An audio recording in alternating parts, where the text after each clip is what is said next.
বাঙালির ১৩ পার্বণের অন্যতম একটি পার্বণ বা উৎসব হল পৌষ সংক্রান্তি বা মকর সংক্রান্তি। এই সময় ভারতবর্ষের বিভিন্ন স্থানে এই উৎসব পালিত হয়। তাই আজকের ভিডিওতে ব্যক্ত করব পৌষ মাসের মাহাত্ম্য ও পৌষ বা মকর সংক্রান্তিতে কেন আউনি বাউনি উৎসব পালন করা হয়। প্রথমে জেনে নেব পৌষ সংক্রান্তি বা মকর সংক্রান্তির মাহাত্ম্য।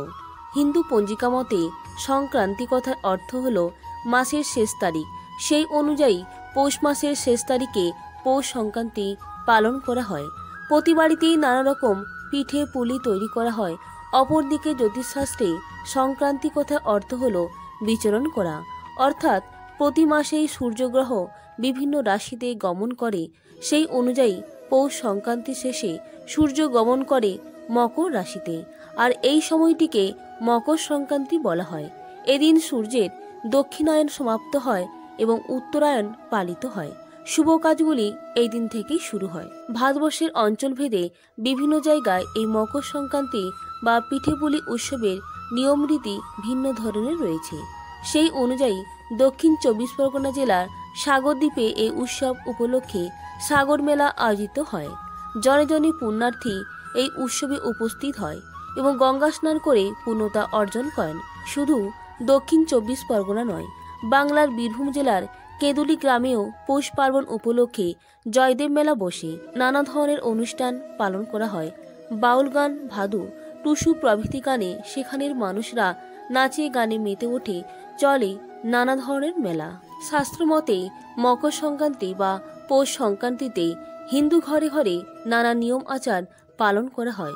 শুধু এই দিন নয়, মকর সংক্রান্তির আগে থেকে গৃহ পরিষ্কার করা, শুদ্ধিকরণ করা শুরু করে বাঙালিরা। গ্রাম বাংলার হিন্দু বাড়িতে আলপনা আঁকা হয়। এদিন অনেকেই মিষ্টি গুড় বিতরণ করে। প্রতি হিন্দু বাড়িতে লক্ষ্মী পূজা করা হয় এই মকর সংক্রান্তিতে। মকর সংক্রান্তির অন্যতম নিয়ম হল পিঠে পুলি করা। এই উৎসবটিকে পিঠেপুলি উৎসব বলেও নামাঙ্কিত করা হয়। চালের গুঁড়ি, দুধ, নারকেল, গুড় প্রভৃতি উপকরণ দিয়ে নানা ধরনের পিঠে পায়েস তৈরি করে স্বাগত জানানো হয় নতুন মাসের। এদিন বহু জায়গায় ঘুড়ি ওড়ানোর চল রয়েছে।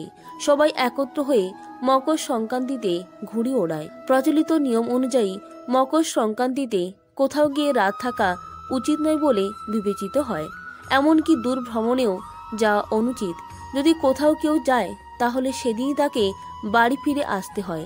মূলত এদিন অশুভ শক্তির বিদায় জানিয়ে শুভ শক্তির আগমন করা হয় প্রতি হিন্দু বাড়িতে। বন্ধুরা, আবার পৌষ পার্বণ বা মকর সংক্রান্তি সম্পর্কে কিছু পৌরাণিক মাহাত্ম্য রয়েছে। পৌষ সংক্রান্তি দিন থেকে সূর্যদেব উত্তর মেরুতে ক্রমাগত সরতে থাকে, যার ফলে দিনের সময় বাড়তে থাকে আর রাতের পরিমাণ কমতে থাকে। পৌষ সংক্রান্তি অতি পবিত্র দিন হিসেবে মান্য হয়। পুরাণ অনুযায়ী এই দিনই দেবতাদের সঙ্গে অসুরদের যুদ্ধ শেষ হয়েছিল। শ্রী বিষ্ণুদেব অসুরদের বধ করে তাদের কাটা মুন্ডু মন্দিরের পর্বতে পুঁতে দিয়েছিলেন। তাই মকর সংক্রান্তির দিনে সমস্ত অশুভ শক্তির বিনাশ হয়ে শুভ শক্তি প্রতিষ্ঠিত হয়েছিল বলে আজও মানা হয়ে থাকে। অন্যদিকে মহাভারতের কুরুক্ষেত্র যুদ্ধের বিশ্ববিখ্যাত বীর, মহাপ্রাজ্ঞ, সর্বত্যাগী ও জিতেন্দ্রীয় মহাপুরুষ ভীষ্মের মহাপ্রয়াণের স্মৃতির জন্য উত্তরায়ণ সংক্রান্তি আরও মর্যাদাপূর্ণ হয়েছে। উল্লেখ্য, কুরুক্ষেত্র যুদ্ধে কৌরব পক্ষের ৪ জন সেনাপতির মধ্যে তিনিই প্রথম সেনাপতি।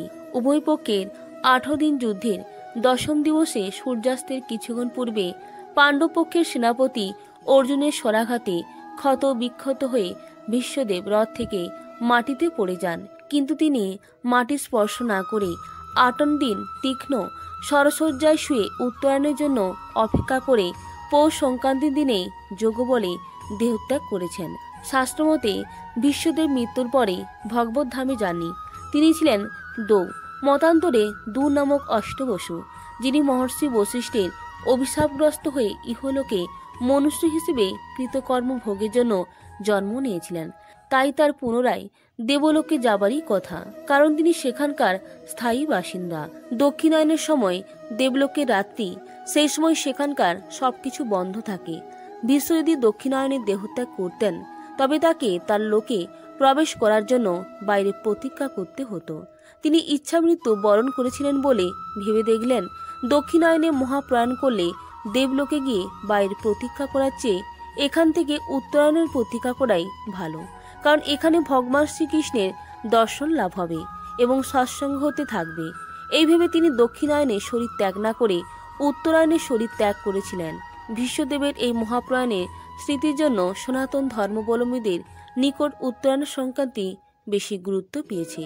কথিত আছে, মহারাজ সাগর তার অশ্বমেধের ঘোড়ার জন্য কপিল মুনির আশ্রমে গিয়ে তার সঙ্গে বিবাদে জড়িয়ে পড়ে। কপিল মুনির অভিশাপে রাজার 60,000 পুত্র ভস্ম হয়ে যান। রাজা কান্নায় ভেঙে পড়ে। তখন কপিল মুনি তাকে জানায়, তার কোনো বংশধর যদি গঙ্গাকে নিয়ে আসে তাহলে তাদের শাপ মুক্তি হয়ে যাবে। পরে ভগীরথ গঙ্গা নিয়ে এসেছিলেন এই জায়গায়। তারপর থেকেই এই দিনটি বিশেষ মাহাত্ম্য পেয়ে আসছে গঙ্গা সাগরে। সারা ভারত থেকে ভক্তপ্রাণ মানুষরা পুণ্য স্নান করতে আসেন। প্রাচীনকাল থেকেই দেবতার পুজোয় পিঠের অর্ঘ্য প্রদানের রীতি রয়েছে। মধ্যযুগে ধর্মপূজায় পিঠে নৈবেদ্য দেয়া হতো, তবে দেবতার পূজায় নিবেদনের জন্য বছরের বিভিন্ন সময়ে বিভিন্ন প্রকার পিঠে প্রস্তুত করার বিধান রয়েছে। তবে গ্রীষ্মকালে পিঠেপুলি রুচিকর নয় বলে শীতকালে এই জাতীয় অনুষ্ঠানের আয়োজন করা হয়। বছরের বিভিন্ন সময়ে অনুষ্ঠিত পিঠে পর্বের মধ্যে পৌষ সংক্রান্তির পৌষ পার্বণই সর্বাপেক্ষা প্রসিদ্ধ। এই দিনটি হিন্দু পঞ্জিকায় মকর সংক্রান্তি বা উত্তরায়ণ সংক্রান্তি নামেও পরিচিত। বন্ধুরা, আবার এই সংক্রান্তি দিন সূর্য এদিন নিজের ছেলে মকর রাশির অধিপতি শনির বাড়ি 1 মাসের জন্য ঘুরতে গিয়েছিলেন। তাই এই দিনটিকে বাবা ছেলের সম্পর্কের একটি বিশেষ দিন হিসেবেও ধরা হয়। সংক্রান্তি অর্থ সঞ্চার বা গমন করা। সূর্যের এক রাশি হতে অন্য রাশিতে সঞ্চার বা গমন করা থেকেও সংক্রান্তি পালন করা হয়ে থাকে। সূর্য এদিনই ধনু থেকে মকর রাশিতে প্রবেশ করে। এর থেকেই মকর সংক্রান্তির উৎপত্তি। বন্ধুরা, সবশেষ জেনে নেব পৌষ বা মকর সংক্রান্তির দিনে কেন আউনি বাউনি পালন করা হয়। আউনি বাউনি বা আগলোয়া পৌষ সংক্রান্তি উপলক্ষে পালিত একটি শস্য উৎসব। এই উৎসব ক্ষেতের পাকা ধান প্রথম ঘরে তোলা উপলক্ষে কৃষক পরিবারে পালনীয় অনুষ্ঠান বিশেষ। হেমন্তকালে আমন ধান ঘরে প্রথম তোলার প্রতীক হিসেবে কয়েকটি পাকা ধানের শীষ ঘরে এনে কিছু নির্দিষ্ট আচার অনুষ্ঠান পালন করা হয়। পশ্চিমবঙ্গে পৌষ সংক্রান্তির দিন 2-3টা ধানের শীষ বিনুনি করে আউনি বাউনি তৈরি করা হয়। শীষের অভাবে 2-3টি খড় একত্রে লম্বা করে পাকিয়ে তার সঙ্গে ধানের শীষ, মূলর ফুল, সর্ষে ফুল, আম পাতা ইত্যাদি গেঁথে আউনি বাউনি তৈরি করার রেওয়াজ রয়েছে। এই আউনি বাউনি ধানের গোলা, ঢেঁকি, বাক্স পেটরা, তোরঙ্গ ইত্যাদির উপর এবং খড়ের চালে গুঁজে দেওয়া হয়।